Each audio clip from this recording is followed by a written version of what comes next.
All right, y'all. So today I want to talk about two different options that you have for building financial freedom. And really the first one is the one that I feel most of us are taking, the one that we are conditioned by society to think that that's the way to do it. And that's the employee route, right? Throughout high school, throughout college, we are really trained to be an employee. We are trained to go work for someone else. We're told that, you should stay extremely frugal. You should put money into retirement accounts and mutual funds and ETFs and cash value life insurance policies. You should wait for 20, 30, 40 years for compound interest to kick in. And then when you're at the ripe young age of 60 or 65, then you can start to use your money and enjoy your life. Then you can create an income stream from that pot of money that you have. The problem that I've been coming across most often when I work with my pre-retirees, people in that retirement red zone, they're like 5-10 years from retirement, is that they are super concerned with running out of money. They are super worried that they are going to outlive their assets.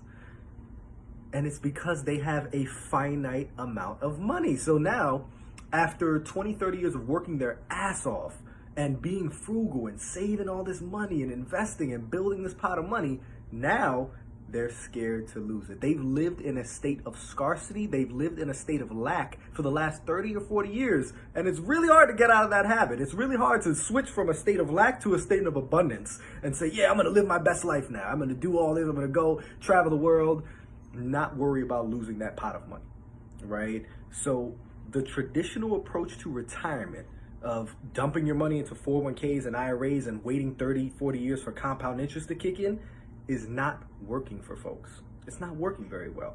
So what I have learned about how the wealthy manage their money, how the wealthy build their wealth, they're not dumping their money into 401ks and IRAs and waiting 30 years for compound interest to kick in. They're not going to put their money into a financial vehicle that they can't touch without taxes and penalties before 60 years old.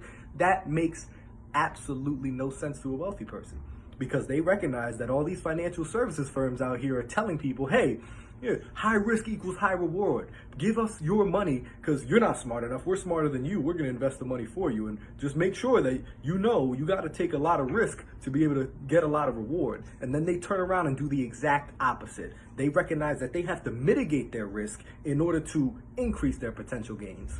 They're keeping their money in motion while you're keeping your money stagnant. They're telling you, yeah, passively invest, put your money in, leave, ride out the fluctuations of the stock market for 30 years. Meanwhile, they are making trades, keeping that money in motion, and that is how they're making their money. If we can adopt that type of strategy, the same strategies that have led to banks and financial services firms being ridiculously wealthy, if we can take that corporate view of finance and bring it to a personal financial plan,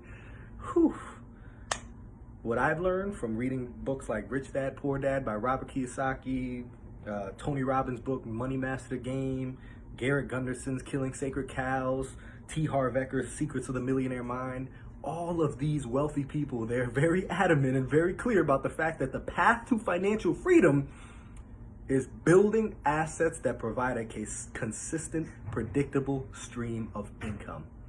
Building assets that provide cash flow. That is how the wealthy build wealth. And then once they've built their business to a point where it's developing a certain level of capital, then they can become a true investor. They can go out there and invest in people's businesses and actually have skin in the game, actually have influence on the business, right? Because I remember speaking to one of my clients and he was saying, Warren Buffett says you don't want to be over diversified. I don't want to be, in all these different stocks and bonds, right? I want to consolidate, not be over diversified. And I was like, you know why Warren Buffett can worry about not being over diversified? It's because he has the capital and the time to be a true investor. If he invests in somebody's business, he's in that business, making changes, working with the business owner, figuring out how they are going to grow so he can make money. But when you're investing, you're just giving your money away and hoping that that business owner can grow their business. A true wealthy person recognizes that they will never get a higher rate of return anywhere else than investing in themselves and in their own business. So they focus on building their business, providing that cash flow, and then they can become a true investor. They can take advantage of those opportunities that they see in real estate, in stocks, right?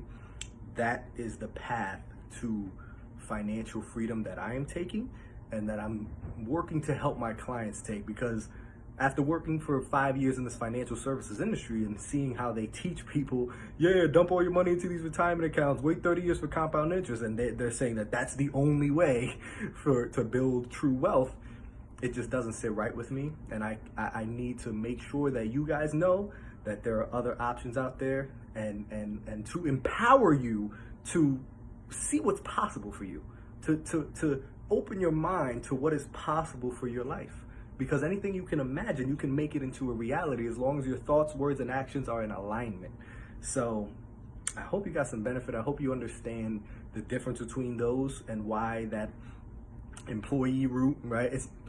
I don't want to bash being an employee. I want to be clear that I think that even as an employee, you should have an entrepreneur's mindset. You should see yourself as a business. And even as you're, utilizing those 401ks and IRAs, let that be your backup, and start some sort of side hustle, right? Build something, your side, consulting business, network marketing, whatever it is. Start building an asset that can provide a consistent stream of cash flow, some passive income, and that is how you can build financial freedom, so that you're not worried about losing all this money that you built up over the years, because I got income coming in that's guaranteed no matter what. That's never going to run out because I built that asset, right? So I hope this was beneficial. Hope it opened someone's mind. I love you guys, and I'm excited for the next video.